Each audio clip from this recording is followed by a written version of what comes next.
Bismillahirrahmanirrahim. Alhamdulillahi rabbil alamin. Wa bihi nasta'in ala umuri dunya waddin. Wassalatu wassalamu ala asyrafil anbiya wal mursalin sayyidina Muhammad wa ala alihi wa ashabihi ajma'in, amma ba'd. Fa inna asdaqal hadithi kitabullah wa khairal hadi hadi Muhammadin sallallahu alaihi wasallam wa syarrul umuri muhdatsatuha wa kullu muhdatsatin bid'ah wa kullu bid'atin dhalalah wa kullu dhalalatin finnar. Wa bisanadil muttasil qala syekhul imamul muallif rahimahullahu ta'ala wa an Sa'al ibn Sa'ad as-Sa'idi radhiyallahu anhu qala jitu imra'atun ila Rasulillah sallallahu alaihi wasallam fa qalat ya Rasulullah jitu ahibu ahibu laka nafsi. Jamaah sekalian, masih melanjutkan tentang keterangan kebolehan untuk memandang atau melihat daripada seorang perempuan akan kebutuhan atau keperluan nikah. Sebagaimana datang hadis dari Sa'al ibn Sa'ad as-Sa'adi radhiyallahu anhu berkata, Sa'ad ja'at imra'atun, pernah datang seorang wanita kepada Rasulullah sallallahu alaihi wasallam, faqalat, lalu berkata itu perempuan, ya Rasulullah, wahai utusan Allah, jitu ahibulaka nafsi, aku datang untuk menyerahkan diriku kepada dirimu, kepada saya datang untuk menyerahkan diriku kepadamu, maksudnya minta untuk dinikahi. Nazara ilaiha, lalu Rasul memandang ilaiha kepada wanita itu,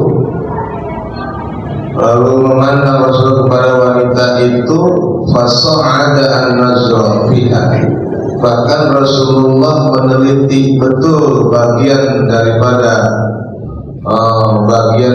tubuh itu perempuan. Jadi Rasul lihat dari ujung dia punya bawah sampai atas. Jadi lihatin Rasulullah, berarti atas bawah ya. Wasawwabahu, lalu Rasul mengangguk-angguk gitu. Ini perempuan. Maka kemudian setelah itu summa qatta'a Rasulullah ra'sah, lalu pelan-pelan Rasul menundukkan kepalanya setelah melihat. Falamma ra'atil mar'atu annahu lam yaqdi biha syai'an jalasa. Paham perempuan kalau Rasulullah rasanya kurang berminat, nggak mau dengan Rasulullah. Maka perempuan itu pun duduk. Waqama rajulun minas sahabat. Setelah perempuan itu duduk karena Rasulullah melihat rasanya kurang berselera, maka salah satu seorang sahabat itu berdiri. Waqala, dan lalu dia berkata, ya Rasulullah, illam yakun laka biha hajatun fazawwijniha. Rasul, kalau kamu nggak selera sama ini perempuan, nikahin aja buat saya, kata salah seorang sahabat. Waqala, Rasul bertanya, hal indaka min syai'in, kamu kalau mau nikahin dia punya apa pada sisimu? Waqala la, maka berkata ini laki-laki tidak punya. Wallahi ya Rasulullah, demi Allah saya enggak punya apa-apa. Maka Rasul bilang, izhab ila ahlika fanzur hal tajidu syai'an. Kalau gitu pulang dulu ke keluargamu, cari apakah kiranya kamu punya sesuatu di rumah. Maka fazahaba summa raja, ini laki-laki pun menurut, lalu dia pulang dan kembali lagi. Faqala la, lalu berkata dia, wallahi ma wajadtu syai'an. Tidak ya Rasul, demi Allah saya enggak nemuin apa-apa di rumah. Rupanya dia orang laki-laki bokeh, nggak punya apa, nggak punya apa-apa. Lalu kata Rasulullah SAW, unzur walau khataman, lihat lagi sana, walau khataman, walaupun kamu punya satu cincin saja, cincin dari min hadidin, daripada besi atau baja. Zahabat maka pergi lagi laki-laki, pokoknya lalu dipotong maroja, kemudian kembali lagi dan dia berkata, la wallahi ya Rasulullah, wala khataman min hadid, saya tidak punya apa-apa. Kira-kira bukan orang menjamin ya Pak? Hanya bukan orang menjamin ya. Asal pulang ke rumah batu cincin aja nggak punya cincin. Kalau cincin dong masih bawa dan kalau sini banyak ya. Kita ini, maka demi Allah ya Rasul, saya tidak punya walaupun hanya sekedar cincin dari baja. Lalu dia berkata, walakin hadza izari, akan tetapi saya punya baju gamis, saya punya sarung. Bahasanya sarung itu maksudnya bukan sarung yang badimor, Pak. Sarung itu baju yang mengurung seluruh ada namanya. Lalu kata Rasul Sallallahu Alaihi Wasallam, dia katakan, matasnau bizarika in labista. Apa yang kamu buat ini sarung, ini baju kurung, sedangkan ini baju lagi kamu pakai, mau diapain? Ya, maka lam yakun alaiha minhu syai'un illa bisathu. Kalau kamu kasih ini sarung buat mahal, gitu ya, terus kamu pakai apa? Masya Allah, ini mulai orang termiskin di dunia ini, punya baju atu-atunya jadi buat mahal. Nanti sampai tanya, kalau ini kamu buat mahal, terus lu pakai apa? Nah, sedangkan kalau hari ini dipakai sama ini perempuan, labiat pun ada kami busyai, berarti kamu nggak pakai apa-apa. Rasulullah dia mendudukan ini orang bagaimana mau nikah tapi sehingga dia melihat Rasulullah mulai bangun ini, bangun lagi Rasulullah, kemudian Rasul tanya lagi, maza ma'aka minal Quran. Gak mungkin ini kalau bermodal nikah hanya mau nyerahin mahar baju satu-satunya, terpakai apa kira-kira? Nah, maka Rasul bilang, kamu punya hafalan Quran kan? Nah, baru dia bilang, ada kalau Quran mah. Ya, kalau Quran mah ada. Kan dia bilang, ada dalam ayat lain, saya hafal surah ini, surah ini. Lalu kata Rasul, taqra'uhunna an zahri qalbika. Yang Quran ini bisa kamu baca, tapi ada zahri qalbika, hafal. Maka yang hafal, bukan yang lihat, bukan yang lihat Quran, tapi makanya ada istilah hafal bil ghaib, ada hafal bin nazar. Ada hafal Quran tapi dengan melihat, ada hafal Quran dengan bil ghaib, artinya dia nggak pakai Quran, hafalannya di luar kepala. Kalau kita kayaknya di luar kepala juga, siapa ya? Quran kita hafal di luar kepala, jadi di luar semua ya. Dan rupanya dia punya modal hafalan ala zahir qalbi. Jadi memang dihafalin di hati, artinya dia hafal beneran. Maka baca. Lalu dia bilang, idhab faqad mallaktukaha bima ma'aka minal Quran. Dah, begitu telah aku nikahkan engkau padanya dengan hafalan Quran. Jadi jangan kecil hati ya Pak. Kalau yang tidak punya mahar cukup pakai apa? Ya, aku akan lamar dia dengan hafalan waqiah. Tapi kalau waqiah doang kira-kira diterima nggak Pak? Hah? Pak? Bingung dia. Ya ini saking susah. Kalau ada mah ada Pak. Kalau yang ada mah ada, ya harus bawa ya. Wa an Amr bin Abdullah bin Zubair, dan kemudian datang hadis juga ya, diriwayatkan dari Amir bin Abdullah bin Zubair. an abihi anna Rasulullah sallallahu dari bapaknya Amr bin Abdullah bahwasanya Rasul sallallahu alaihi wasallam berkata, ya ahlinu azan nikah. Kata Nabi, umumkanlah olehmu akan nikah ini. Jadi nikah diumumin. Waj'aluhu bil masajid, dan jadikanlah pelaksanaan nikahnya itu oleh kamu akan nikah bil masajid. Nikah itu yang bagus Nabi suruh di masjid, Mas. Di masjid, bukan di bawah tenda. Bukan di bawah tenda. Khiyam namanya. Khiyam itu tenda. Jadi mestinya di bawah, di dalam masjid. Wadribu, dan setelah nikah, karena nikah disuruh ngerame, disuruh ngomongin, lalu bikin rame lagi, pukullah alaihi setelahnya nikah, bidukuki akan rebana.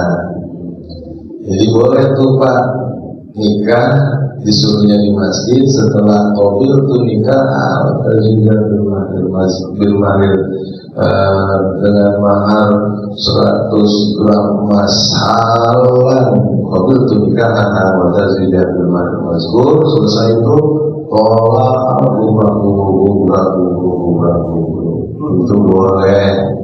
Bahkan Nabi perintahkan wadribu, pukullah oleh kalian alaihi atas setelahnya nikah, didukuk dengan rebana.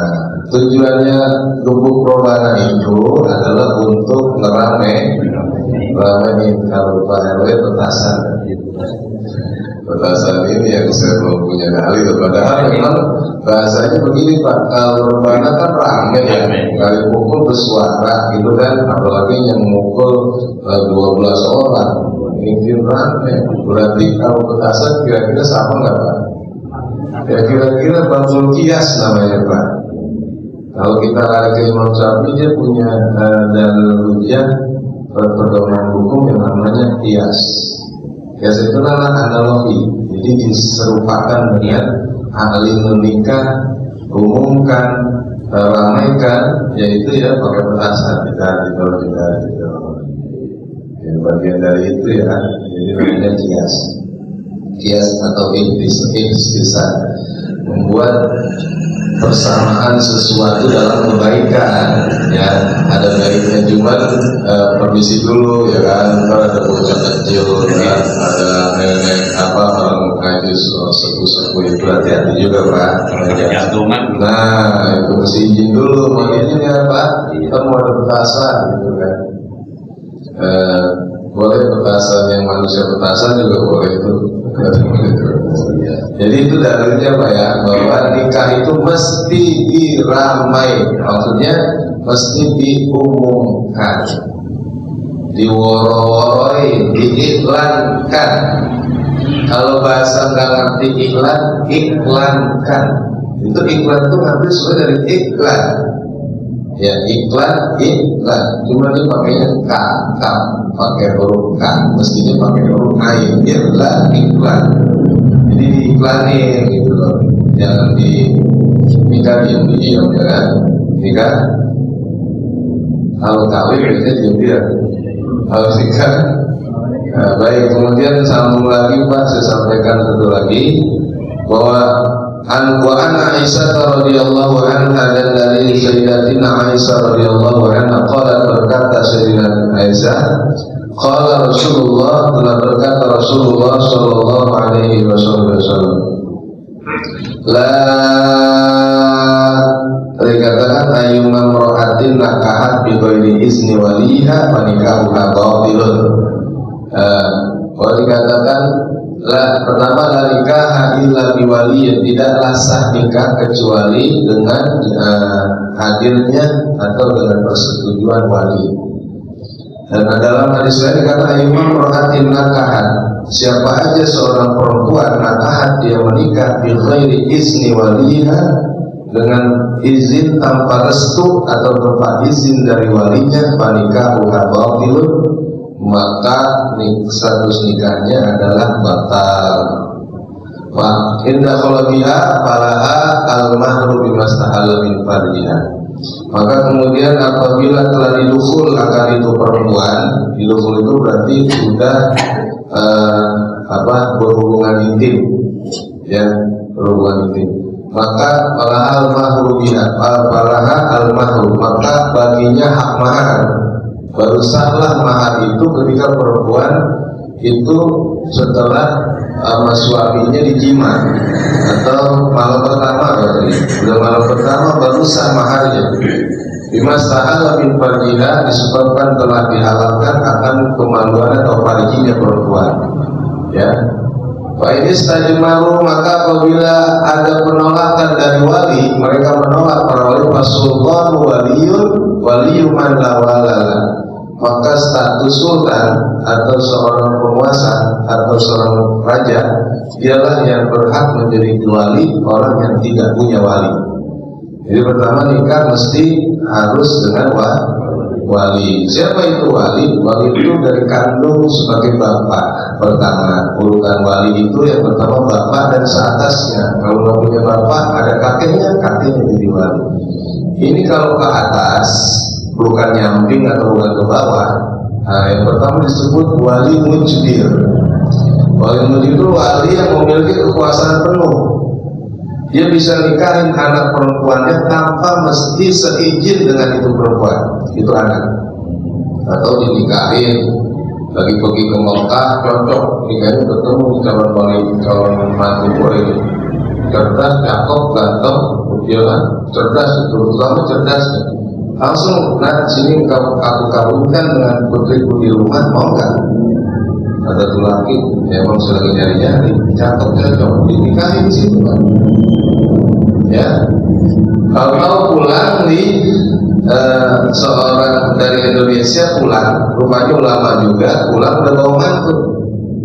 Neng, ini bukan calon, ini suami mutlak, tidak boleh, karena dia posisinya wali mujbir, wali yang memiliki kuasa penuh, namanya orang tua kandung dia.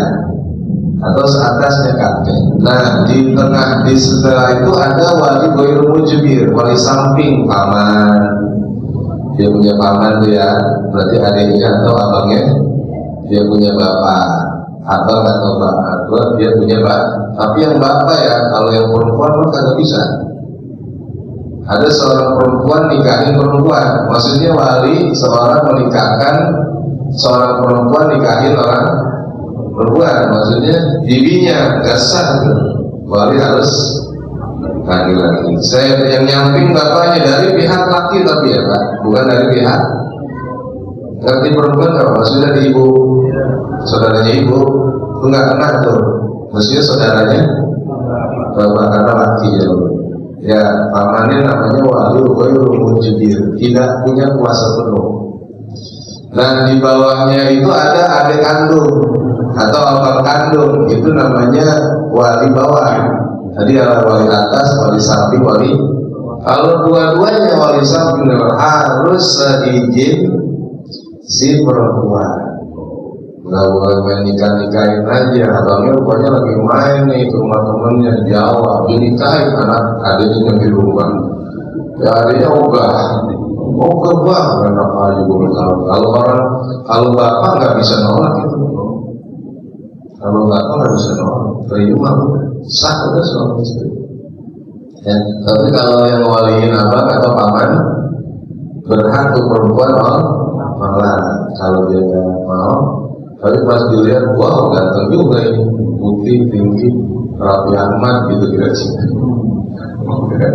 Gitu ya. Dia mau ya boleh sah. Kalau dia sampai kata mau, enggak masalah. Itu namanya ghairu mujbir, punya hak wali tapi tidak punya kekuasaan penuh. Nah sekarang umpamanya wali mujbir kagak mau nikahin, enggak, pokoknya gue gak mau nikahin anak gue. Lah gimana sih ya lain satu dan lain hal biasanya misalkan pisah ya, kan bisa nih emak bapaknya pisah, ini anak ikut emaknya gitu kan, emaknya kawin lagi kan, walinya tetap siapa?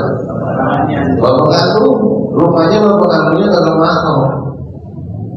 Cari lagi kakeknya juga ngikut bapaknya lagi. Geser kemana? Ke kanan, ada bapaknya. Mamanya rupanya kagak mau juga. Abang ini juga mau istijmar namanya. Istijmar itu berarti nol. Tidak ada satupun wali yang siap nikah. Lalu siapa? Sultan. Maka disebutnya bukan berarti nggak boleh nikah, Pak. Ya, siapa nggak bisa nikah ini? Bisa. Maka di sini disebutkan Fasultanu waliyuman la waliyalah. Maka kemudian bagi si sultan lah atau penguasa lah yang menjadi wali bagi orang yang tidak punya wali. Sebab tidak punya wali karena tidak ada yang mau wali tadi. Maka lagi disebut wali sultan atau wali hakim. Jadi wali hakimnya itu selain dulu ke pemerintah, ya ke pemerintah nanti pemerintah ya itu yang di kantor-kantor itu terus sebagai pengurus aura itu sebagai hakimnya disebut.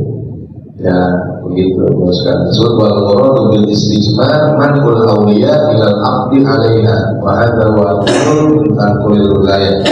Jadi yang disebut dengan istijmar tadi kata Nabi fa'inis tajaru istijar fa'inis tajaru wal istijmar istijar fa'inis tajaru bila mencegah para wali untuk mau menikahkan, dia nggak mau gitu, maka larilah sultan sebagai wali bagi perempuan yang tidak punya wali. Ya, demikian Allah. Oke, cukup ya. Wallahu a'lam bishawab. Al-Fatihah. A'udzubillahi minasyaitonir rajim. Bismillahirrahmanirrahim. Alhamdulillahirabbil alamin. Ar-Rahmanir Rahim. Maliki yaumiddin. Iyyaka na'budu wa iyyaka nasta'in. Ihdinas siratal mustaqim. Siratal ladzina an'amta 'alaihim